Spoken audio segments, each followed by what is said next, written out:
Vande Gujarat.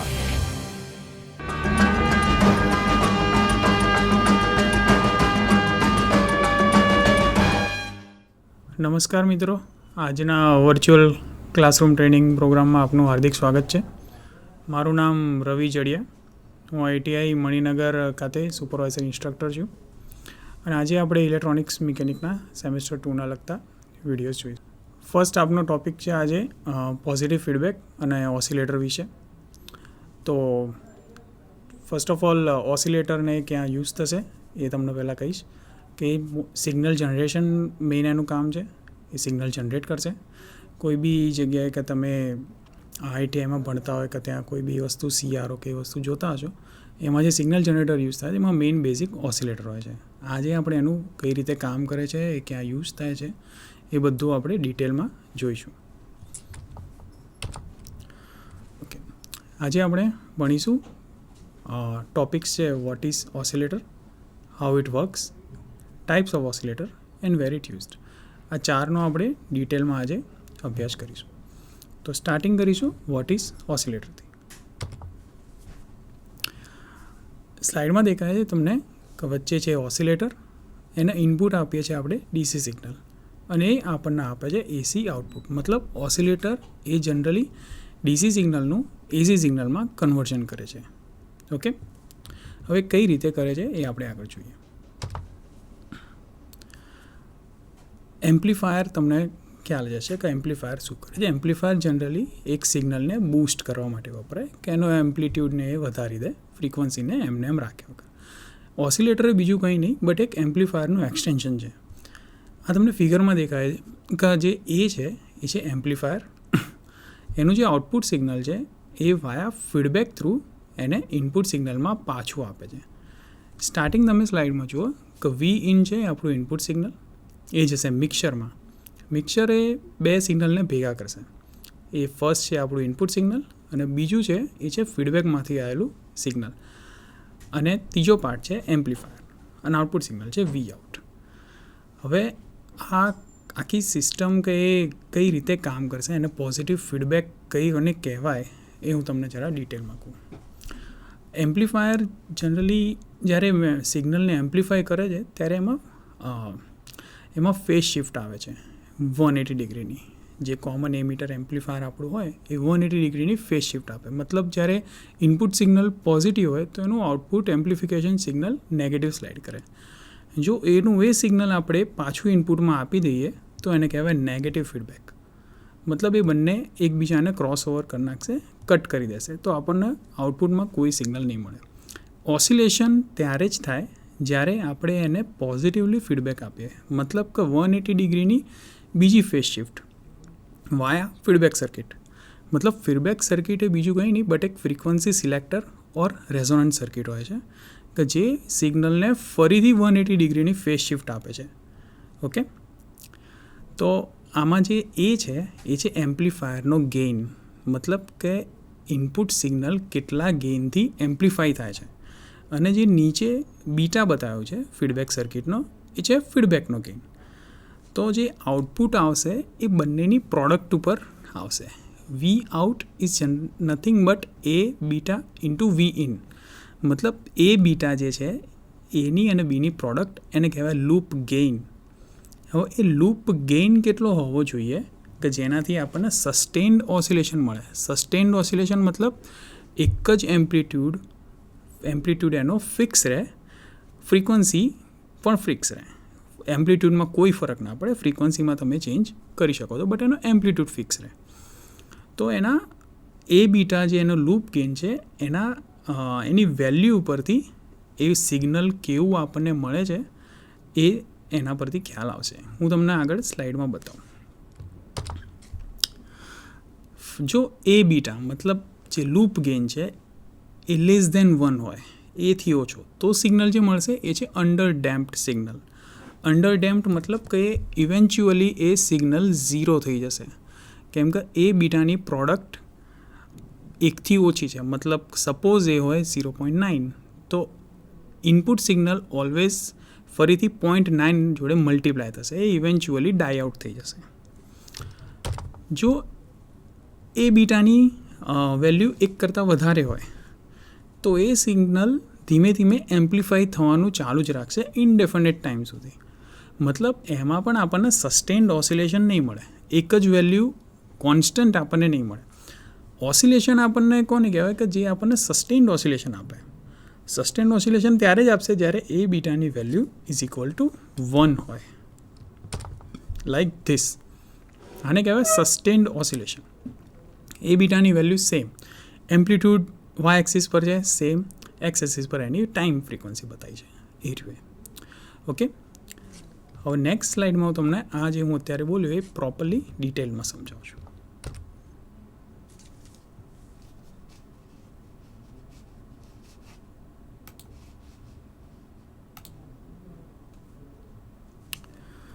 Okay, oscillation છે, amplification. હવે એનું વી આઉટ કેટલું હશે એ આપણે ફર્સ્ટ ઓફ ઓલ મેજર કરીએ. તો એ ગેઇન છે આપણો એમ્પ્લીફાયરનો, એ ગેઇન ઇન્ટુ વી ઇનપુટ.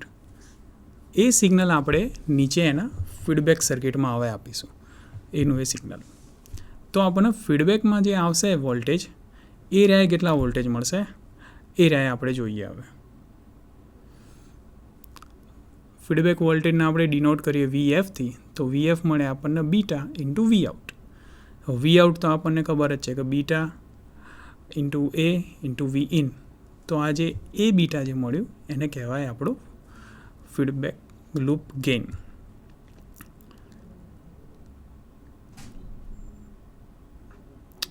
હવે જે ફીડબેકવાળું જે સિગ્નલ છે એ સિગ્નલ આપણે ફરીથી ઉપર ક્યાં આપીશું?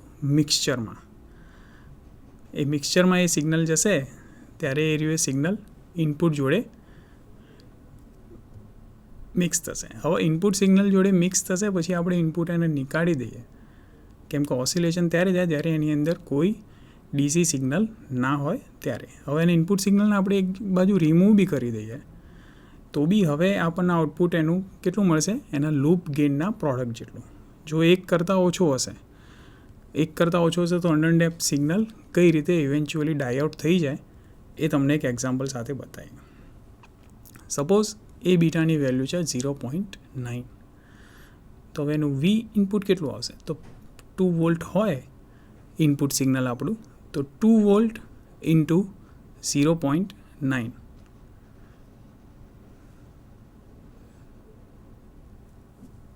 Is equal two 1.8 volt.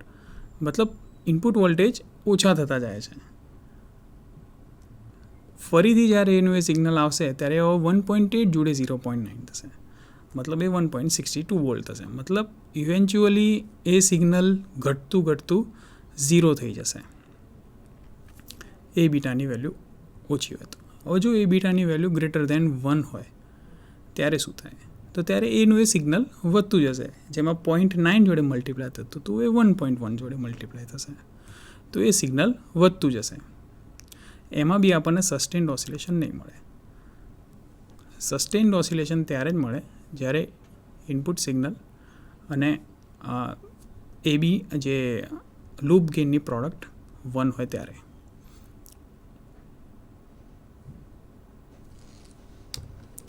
Okay, હવે લૂપ એની પ્રોડક્ટ નહીં ક્યારે આવે? તો એ જે ક્રાઇટેરિયા છે સસ્ટેન્ડ ઓસિલેશનનો એને કહેવાય છે બાર્ક-હોસેન ક્રાઇટેરિયા. બાર્ક-હોસેનનો ક્રાઇટેરિયા શું છે કે એ છે product of A B should be equal to 1. મતલબ કે એમ્પ્લીફાયરનો ગેઇન અને ફીડબેક ફેક્ટર એ બંનેનો ગેઇન 1 હોવો જોઈએ, યુનિટી. અને જે નીચે જે છે એ છે એનો ફેઝ શિફ્ટ. તો એની ફેઝ શિફ્ટ કેટલી હોવી જોઈએ? આઈધર 0 ઓર 360 ડિગ્રી. મતલબ એ બંને સિગ્નલ એકબીજાના ઇન ફેઝ હોવા જોઈએ, બે વચ્ચે કોઈ બી ફેઝ ડિફરન્સ ના હોવો જોઈએ. એ ક્રાઇટેરિયાને કહેવાય બાર્ક-હોસેન ક્રાઇટેરિયા.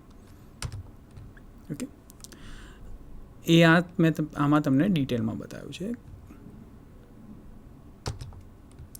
હવે બાર્ક-હોસેન ક્રાઇટેરિયાનું આ છે મેથેમેટિકલ પ્રૂફ કે કેમ એર્યું એ હોવું જોઈએ. તો જુઓ, ઇનપુટ સિગ્નલ 0, એનું મિક્સર પછી જે આઉટપુટ મળે છે એ છે V in plus feedback voltage, V in plus VF. એ રીતે એમ્પ્લિફાય થશે અને આઉટપુટમાં મળશે આપણને V out is equal to A into V in plus VF. હવે એના આપણે છૂટા પાડીએ તો વી આઉટ શું થશે? A into V in plus A beta into V0.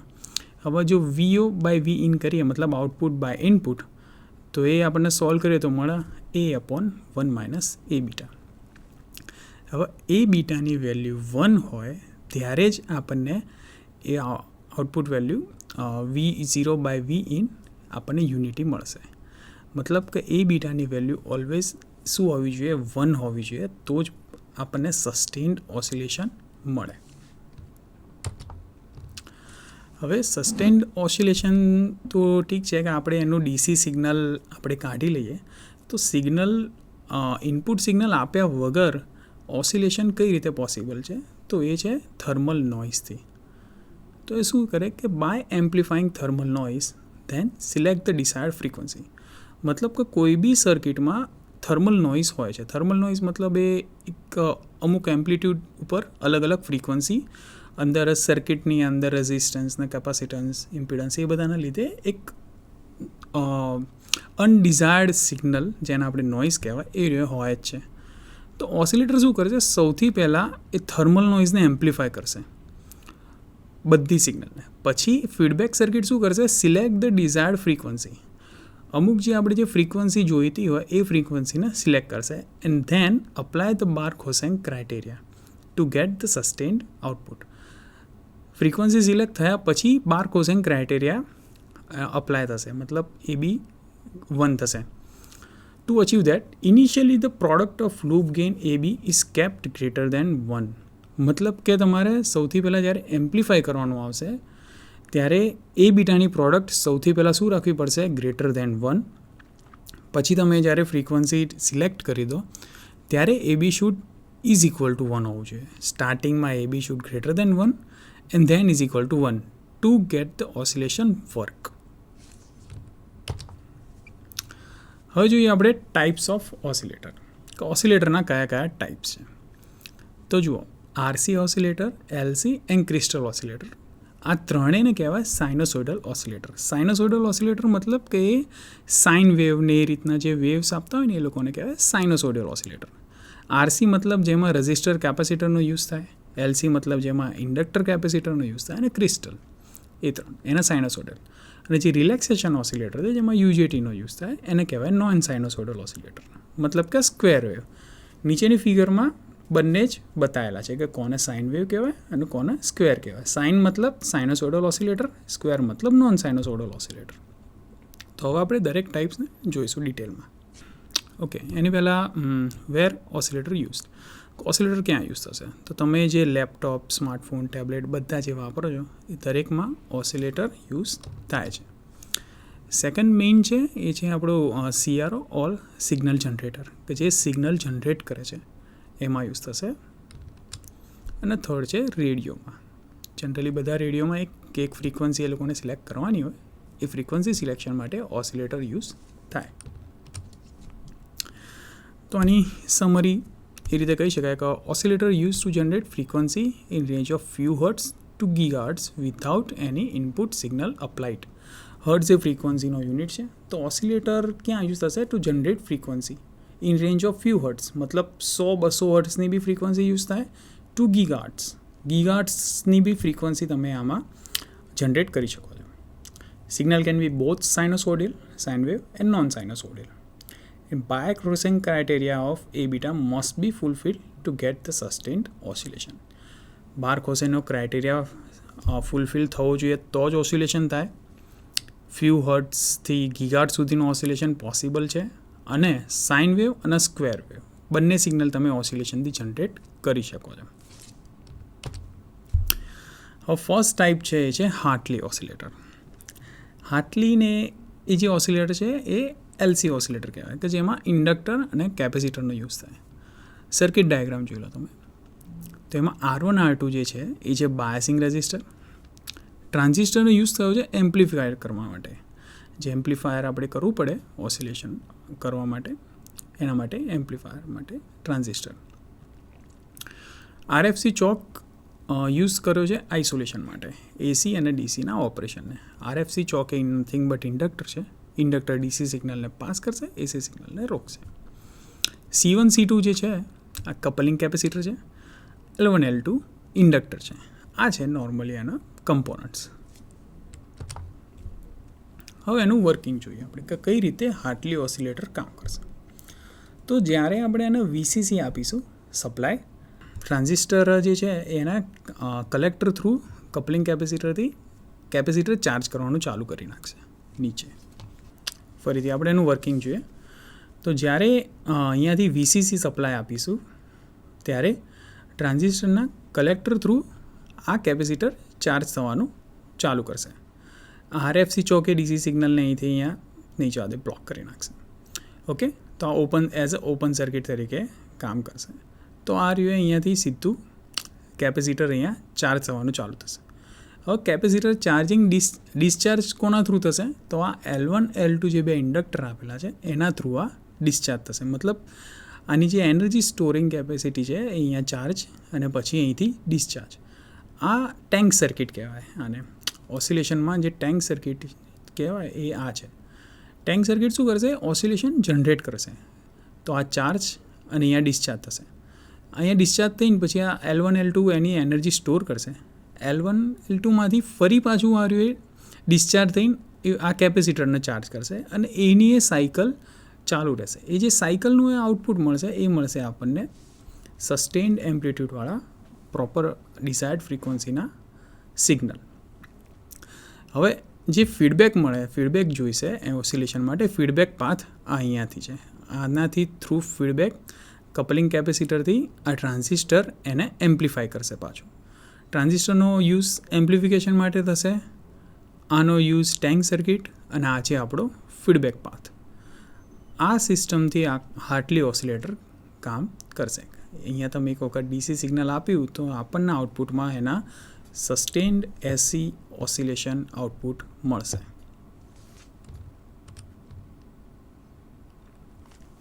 હવે હાર્ટલીના એડવાન્ટેજીસ. તો સૌથી પહેલો તો છે કે એમાં બહુ ઓછા કમ્પોનન્ટ જરૂર પડે છે. Inductor, capacitor and transistor. Amplitude of output signal remains constant over the working frequency range. મતલબ એનો એકદમ તમે કહી શકો કે હાર્ટલી ઓસિલેટર સુટેબલ છે જ્યારે આપણને એમ્પ્લિટ્યૂડ એકદમ કોન્સ્ટન્ટ જોઈતું હોય ત્યારે. Remains constant over the working frequency range. Third છે by using variable capacitor frequency of oscillation can be change. મતલબ આપણે કેપેસિટર જે એમાં છે આ કેપેસિટર, જો અહીંયા આપણે વેરિયેબલ કેપેસિટર લગાવીએ તો frequency of oscillation can B easily change. આપણે કેપેસિટર ચેન્જ કરીને આપણે એની ફ્રીક્વન્સી ચેન્જ કરી શકીએ. એના ડિસએડવાન્ટેજીસ છે કે can not be use in low frequency operation. કેમ કે લો ફ્રીક્વન્સી ઓપરેશનમાં આરએફસી ચોક પ્રોપરલી ડીસી સિગ્નલને ચોકઆઉટ નહીં કરી શકે એટલા માટે. And size become large because of inductor. ઇન્ડક્ટરની સાઇઝ મોટી હોય તો હાર્ટલી ઓસિલેટરની સાઇઝ બી ઓટોમેટિક વધી જશે અને એટલા માટે આ એનો ડિસએડવાન્ટેજ છે. ઓકે, નેક્સ્ટ આપણે જોઈએ છે કોલપિટ્સ ઓસિલેટર. હવે જેમ હાર્ટલી ઓસિલેટરમાં બે ઇન્ડક્ટર હતા, ઇન્ડક્ટર એક જ હોય બટ એમાં વચ્ચે ગ્રાઉન્ડ ટેપ્ડ કહેવાય ને ઇન્ડક્ટર એ રીતનો હતો, એમ અહીંયા બે કેપેસિટર યુઝ કર્યા છે. ઓકે, સેમ ટ્રાન્ઝિસ્ટરનો ઉપયોગ થશે એમ્પ્લિફિકેશન માટે. R1 R2 biasing resistor, C1 C2 NL are LC tank circuit. Okay,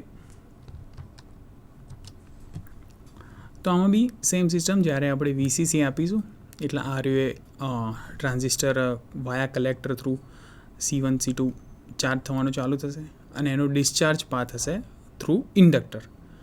આ ચાર્જિંગ ડિસ્ચાર્જિંગની સાયકલ જે એમાં ફરતી જશે એ પ્રમાણે આપણને આઉટપુટમાં એના સિગ્નલ મળશે. ફીડબેક આપણને મળશે વાયા C2થી. C2થી આ ફીડબેક પાથ છે એ કપલિંગ કેપેસિટરથી ફરીથી ટ્રાન્ઝિસ્ટરને મળશે. ટ્રાન્ઝિસ્ટર ફરી પાછું એ સિગ્નલને એમ્પ્લિફાય કરશે. એ સિગ્નલને ક્યાં સુધી એ ગ્રેટર દેન 1 રાખશે જ્યાં સુધી નોઇઝ આપણને ડિઝાયર્ડ ફ્રીક્વન્સી અહીંથી સિલેક્ટ ના થાય ત્યાં સુધી. એક વખત ફ્રીક્વન્સી લોક થઈ ગઈ કે આપણે જે જોઈએ છે ફ્રીક્વન્સી મળી ગઈ પછી આ રહ્યું એમ્પ્લિફિકેશન બાર-કોસેન ક્રાઇટેરિયા પ્રમાણે આનો ગેઇન મતલબ એ અને આનો ગેઇન બંનેની પ્રોડક્ટ કેટલી રાખવાની? યુનિટી મતલબ 1. એ 1 હશે ત્યારે આપણને એના આઉટપુટમાં સસ્ટેન્ડ ઓસિલેશન મળશે. ઓકે, હવે એની ઓસિલેશન ફ્રીક્વન્સી કઈ રીતે મેજર થાય? તો oscillation frequency f is equal two 1/2π√L into C. જે C છે એ કેપેસિટર કઈ રીતે ડિનોટ થાય? તો C1 C2 divide by C1 plus C2. આ C1 C2 બંને છે એ બેની પ્રોડક્ટ અને divide by C1 plus C2. એનાથી એક ટોટલ C મળશે. એના ઉપર ડિપેન્ડ કરશે કે આ ઓસિલેશનની ફ્રીક્વન્સી કેટલી છે. ઓકે, એની એપ્લિકેશન્સ તો જ્યાં RF ફ્રીક્વન્સી જનરેશન જોઈતું હોય 20 kHz ટુ 30 MHz, ત્યાં કોલપિટ્સ ઓસિલેટર સારું યુઝ થાય. Used in surface acoustic wave resonator, so resonator કહેવાય એને, and mobile and communication system. આપણા મોબાઈલમાં ને એમાં જે આપણે ગીગાર્ટ્સ મેગાર્ટ્સમાં જે યુઝ કરીએ એમાં જનરલી કોલપિટ્સ ઓસિલેટર યુઝ થતો હોય છે. નેક્સ્ટ જોઈએ આપણે ક્રિસ્ટલ ઓસિલેટર. હવે ક્રિસ્ટલ ઓસિલેટર એ અલગ પ્રિન્સિપલ પર કામ કરે છે. ફર્સ્ટ ઓફ ઓલ તમને એ સમજાવું કે પીઝો ઇલેક્ટ્રિક ઇફેક્ટ કોને કહેવાય અને ઇન્વર્સ પીઝો ઇલેક્ટ્રિક ઇફેક્ટ કોને કહેવાય. તો સર્ટેન નેચરલ મટીરિયલ હોય છે ક્રિસ્ટલ્સ કે જેના ઉપર આપણે એક્સટર્નલ ફોર્સ અપ્લાય કરો તો એ મિકેનિકલી વાઇબ્રેટ થશે એ ફ્રીક્વન્સી ઉપર. એક્સટર્નલ સિગ્નલ હું અહીંયા વી પરથી છે, આ એસી સિગ્નલ એ અહીંયા હું આપું અહીંયા એક્સટર્નલ સિગ્નલ, તો આ જે ક્રિસ્ટલ છે એ એની એબિલિટી એટલી છે કે એ આ ફ્રીક્વન્સી ઉપર એ મિકેનિકલી વાઇબ્રેટ થશે. એને કહેવાય ઇન્વર્સ પીઝો ઇલેક્ટ્રિક ઇફેક્ટ. અને પીઝો ઇલેક્ટ્રિક ઇફેક્ટ કોને કહેવાય કે તમે આ જે ક્રિસ્ટલ છે એને તમે મિકેનિકલી મૂવ કરો, વાઇબ્રેટ કરો સર્ટેન ફ્રીક્વન્સી પર, તો એનો આઉટપુટ એ આપણને આવશે એટલી જ ફ્રીક્વન્સીનું આપણને આઉટપુટ મળશે. એને કહેવાય પીઝો ઇલેક્ટ્રિક ઇફેક્ટ. એનો મતલબ કે તમે મિકેનિકલી મૂવ કરો એને એ સિગ્નલને એ ક્રિસ્ટલને, તો એ આપણને આઉટપુટમાં શું આપશે? એટલી જ ફ્રીક્વન્સીનું સિગ્નલ. ઓકે, આ છે એનો સિમ્બોલ કે આ કેવું હોય ક્રિસ્ટલ. આ ક્રિસ્ટલ ઓસિલેટર છે. આ છે એનો સિમ્બોલ. વચ્ચે છે એ છે ક્વાર્ટઝ ક્રિસ્ટલ અને આ એના મેટલાઇઝડ ઇલેક્ટ્રોન કે જે ઇલેક્ટ્રોડ પરથી આપણને એનું સિગ્નલ મળે છે. ક્રિસ્ટલ ઓસિલેટરને આપણે જોઈએ પ્રોપરલી તો એ કંઈક આ રીતનું દેખાશે. એની અંદરની વેફર્સ ને આ છે એનો સર્કિટ ડાયાગ્રામ કે ક્રિસ્ટલ ઓસિલેટર કઈ રીતે કામ કરશે. આમાં બી વાયા ટ્રાન્ઝિસ્ટર જ છે એમ્પ્લિફિકેશન માટે, અને આ ક્રિસ્ટલ જે છે એ છે આપણે એનો ફીડબેક પાથમાં મૂકેલો. આ R1 R2 બાયસિંગ રેઝિસ્ટર. હવે આ વસ્તુ બી એ જ કરશે કે જ્યારે અહીંથી ડીસી સિગ્નલ આવશે ત્યારે આ ટ્રાન્ઝિસ્ટરના કલેક્ટર થ્રુ આ જે અહીંથી ફ્રીક્વન્સી મળશે એ પ્રમાણે અહીંયા આ વાઇબ્રેટ થશે. એ વાઇબ્રેટ થઈને અહીંયા બીજી ફ્રીક્વન્સી આપશે. એ ફ્રીક્વન્સીને આ એમ્પ્લિફાય કરશે. એમ્પ્લિફાય કર્યા પછી ફરી પાછું એનું એ જ સિગ્નલ પાછું ક્રિસ્ટલને મળશે. એ ક્રિસ્ટલને જ્યારે તમે ફ્રીક્વન્સી વાળું સિગ્નલ જે એક્સટર્નલ ફોર્સ અપ્લાય કરો છો તો એ બીજી સાઈડ બી એટલી જ ફ્રીક્વન્સીનું સિગ્નલ જનરેટ કરશે. તો એ જ્યારે યુઝ એટલા માટે થાય કે એકદમ પ્રોપર સુટેબલ હોય છે કે જ્યારે આપણને સસ્ટેન્ડ ઓસિલેશન મોટર એની ક્યુ ફેક્ટર જે કહેવાય કે ક્વોલિટી ફેક્ટર એકદમ હાઈ હોય છે. હાઈ ક્વોલિટી ફેક્ટર મતલબ કે કોન્સ્ટન્ટ એક જ ફ્રીક્વન્સી ઉપર પ્રોપર એમ્પ્લિટ્યૂડ આપણને આપી શકે છે. એટલા માટે ક્રિસ્ટલ ઓસિલેટરનો યુઝ થાય. 3 એના મેઇન મટીરિયલ છે: રોસેલ સોલ્ટ, ટર્મેલાઇન અને ક્વાર્ટઝ. રોસેલ સોલ્ટ જે છે એ એકદમ સારું ક્રિસ્ટલ ઓસિલેટર કહી શકો, કેમ કે એ આઉટપુટ આપવાની જે ક્ષમતા છે સૌથી સારી છે કે એના તમે જે સિગ્નલ જેટલા ફ્રીક્વન્સીનું સિગ્નલ આપો છો એનું આઉટપુટ એટલી જ ફ્રીક્વન્સીનું આપશે, એટલી જ મિકેનિકલી એ વાઇબ્રેટ થશે. બટ એનું ડ્રોબેક એ છે કે એ બહુ બરડ છે, મિકેનિકલી એટલું સ્ટ્રોંગ નથી. મિકેનિકલી એ જલ્દીથી તૂટી જાય, તો એ ના લેવાય. ટર્મલાઇન એની અધર હેન્ડ કેવું છે કે એકદમ મિકેનિકલી એકદમ સ્ટ્રોંગ છે, બટ એનું આઉટપુટ જે છે એ રોસેલ સોલ્ટ જેટલું એક્યુરેટ નથી. એ બંનેના તમે ટ્રેડ ઓફ કરો તો જે ક્વાર્ટઝ છે એમાં રોસેલ સોલ્ટનો બી એડવાન્ટેજ છે કે એનું આઉટપુટ જે છે એ કોન્સ્ટન્ટ આપી શકે છે રોસેલ સોલ્ટ કરતાં થોડું ઓછું. બટ અને એના રોસેલ સોલ્ટ જેટલું બરડ નથી અને ટર્મિનલ જેટલું સ્ટ્રોંગ બી નથી, બટ એ જનરલી ઘણી બધી જગ્યાએ યુઝ થઈ શકે છે, એટલું બરડ નથી. એટલે મોસ્ટલી ક્વાર્ટઝ ક્રિસ્ટલ યુઝ થતા હોય છે, કેમ કે એનો આઉટપુટ આપવાની ક્ષમતા એ બંને કરતાં ઘણી સારી છે. ફોર્થ જે છે એ આપણે આરસી ફેઝ શિફ્ટ ઓસિલેટર જોઈશું. આરસી ફેઝ શિફ્ટ ઓસિલેટર બી સેમ સિસ્ટમ પર કામ કરે છે, જેમાં રજિસ્ટર અને કેપેસિટરની પેર છે બધી. આપણો એ મતલબ એમ્પ્લિફિકેશન અને બી એટલે ફીડબેક ફેક્ટર. હવે આમાં જુઓ, જે 180 ડિગ્રીની ફેઝ શિફ્ટ છે એ 180 ડિગ્રીની ફેઝ શિફ્ટવાળું સિગ્નલ જ્યારે આપણે ફીડબેકમાં આપીશું ત્યારે એને ફરીથી 180 ડિગ્રી ફેઝ શિફ્ટ કરવું પડે. અધરવાઇઝ બાર-કોસેન ક્રાઇટેરિયા આપણો ફૂલફિલ ના થાય. બાર-કોસેનનું ક્રાઇટેરિયા શું છે કે phase shift should be 0 or 360 and product of A into B is equal to 1. તો આ માટે જનરલી આર અને સી બંનેનો યુઝ કરવો પડે છે. આ છે આરસી ફેઝ શિફ્ટનો સર્કિટ ડાયાગ્રામ. જે R1 R2 જે છે બાયસિંગ રજિસ્ટર, આમાં થ્રુ ઓપેમ્પ સમજાયું છે. આ ઓપેમ્પ છે એ જે ઇન્વર્ટિંગ મોડ પર અત્યારે કામ કરે છે. આ એનું ઇન્વર્ટિંગ મોડ છે, આ નોન ઇન્વર્ટિંગ મોડ. આ ઇન્વર્ટિંગ મોડ મતલબ શું કે જે એનું આઉટપુટ સિગ્નલ હશે એ ઇનપુટ સિગ્નલ કરતાં 180 ડિગ્રીનું ફેઝ શિફ્ટવાળું હશે. 180 ડિગ્રીનું ફેઝ શિફ્ટવાળું સિગ્નલ જે ફીડબેક સર્કિટ જે છે, આ છે આપણી ફીડબેક સર્કિટ આખી. એ ફીડબેક સર્કિટમાં એને ફરી પાછું બીજું 180 ડિગ્રીનું ફેઝ શિફ્ટ કરવું પડે. હવે આર અને સી મતલબ આ આરસી ટાઈમ કોન્સ્ટન્ટ તમે કહી શકો તો તમને ખ્યાલ હશે કે સી જે છે એની સિગ્નલ લીડ કરે. જ્યારે બી આપણે એમાં એક સિગ્નલ આપીએ, કેમ કે એનું ચાર્જિંગ ડિસ્ચાર્જિંગની સાયકલ એ પ્રમાણે રાખવી હોય તો આપણે એ પ્રમાણે રાખી શકીએ. તો જે આરસી કરશે એ ફેઝ શિફ્ટ એમાં ઇન્ટ્રોડ્યુસ કરશે. આઈડિયલી આર અને સી બંને યુઝ કરીએ તો એ આર અને સી બંને 90 ડિગ્રીનો ફેઝ શિફ્ટ આપે. બટ એના માટે આરની વેલ્યુ શુડ બી 0. આરની વેલ્યુ 0 આઈડિયલી પોસિબલ નથી, કેમ કે તમે આરની વેલ્યુ 0 કરો તો એનો એમ્પ્લિફિકેશનનો ગેઇન બી એટલો ઓછો થઈ જાય. તો આરની વેલ્યુ ઓછી રાખવી હોય તો આમાં 90 ડિગ્રી ફેઝ શિફ્ટ ના મળે. એટલા માટે આમાં કાસ્કેડિંગવાળા 3 સ્ટેજ યુઝ કર્યા છે. જુઓ, આ ફર્સ્ટ સ્ટેજ છે, આ સેકન્ડ સ્ટેજ અને આ થર્ડ સ્ટેજ. મતલબ આ ત્રણેય સ્ટેજ ટોટલી કમ્બાઇન્ડ આપણને 180 ડિગ્રીનો ફેઝ શિફ્ટ આપશે. મતલબ ઈચ સ્ટેજ આપણને 60 ડિગ્રીનો ફેઝ શિફ્ટ આપશે. એના માટે આરની વેલ્યુ 0 કરતાં થોડીક વધારે હોવી જરૂરી છે.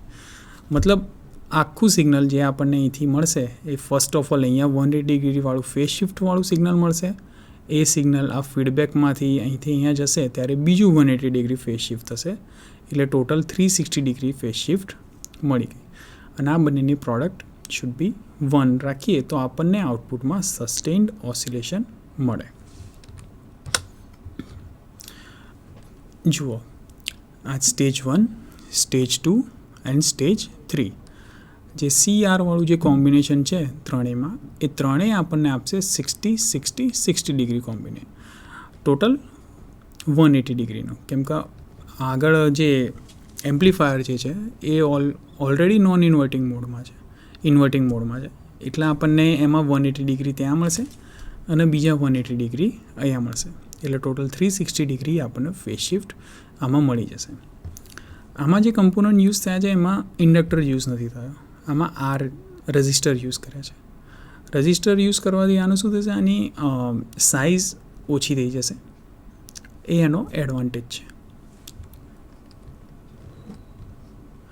તો ટોટલી આ જે ઓસિલેટર અને ઓસિલેટરના કયા ટાઈપ્સ હોય, ઓસિલેટર પ્રોપર કરવા માટે જે એનો બાર-કોસેનનો ક્રાઇટેરિયા છે, બાર-કોસેનનો ક્રાઇટેરિયા શું છે, એ કઈ રીતે સસ્ટેન્ડ ઓસિલેશન આપે છે, એ અને બીટાની પ્રોડક્ટ કેટલી હોવી જોઈએ, એ ઓછી હોય તો અંડરડેમ્પ સિગ્નલ કઈ રીતે મળે, એક કરતાં વધારે હોય તો ઓવરડેમ્પ્ડ સિગ્નલ કઈ રીતે મળે, ઇઝ ઇક્વલ ટુ 1 હોય તો સસ્ટેન્ડ ઓસિલેશન કઈ રીતે મળે, એના કેટલા ટાઈપ્સ છે, એલસીવાળા ઓસિલેટર, હાર્ટલી કોલપિટ, ક્રિસ્ટલ ઓસિલેટર કે જેમાં ક્વાર્ટઝ ક્રિસ્ટલનો યુઝ થાય, અને થર્ડ જે છે એ આરસી ઓસિલેટર, જે આરસી ફેઝ શિફ્ટ ઓસિલેટર, જેમાં રજિસ્ટર અને કેપેસિટરનો યુઝ થાય અને એમાં ફેઝ શિફ્ટ ઇન્ટ્રોડ્યુસ કરવી પડે.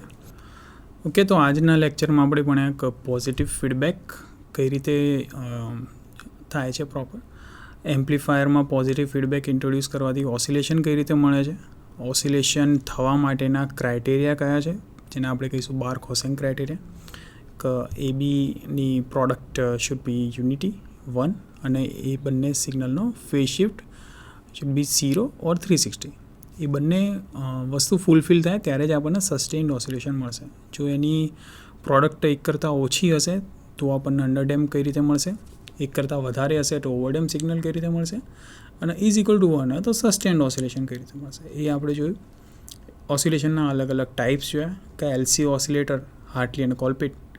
એલ મતલબ ઇન્ડક્ટર કેપેસિટરનો યુઝ કરીને એલસી ઓસિલેટર કઈ રીતે યુઝ થાય, ક્યાં યુઝ થાય, કઈ રીતે કામ કરે. ક્રિસ્ટલ ઓસિલેટર કઈ રીતે કામ કરે, કયા ક્રિસ્ટલ વપરાય, જે ક્વાર્ટઝ ક્રિસ્ટલ મેં તમને કીધું એ કે એ જનરલી યુઝ થાય છે, કેમ યુઝ થાય એ બધું. અને RC oscillator, RC phase shift oscillator કે જેમાં થ્રુ રજિસ્ટર અને કેપેસિટરનો યુઝ કરીને ફેઝ શિફ્ટ કઈ રીતે અચીવ થાય છે, કાસ્કેડિંગ સ્ટેજ મૂકીને કે એક કરતાં વધારે સ્ટેજીસનો યુઝ કરીને તમે કઈ રીતે સિગ્નલમાં ફેઝ શિફ્ટ ઇન્ટ્રોડ્યુસ કરી શકો છો. એ બધું આજે આપણે જોયું. તો થેન્ક યુ સો મચ. આજનું લેક્ચર અહીંયા પૂરું કરું છું.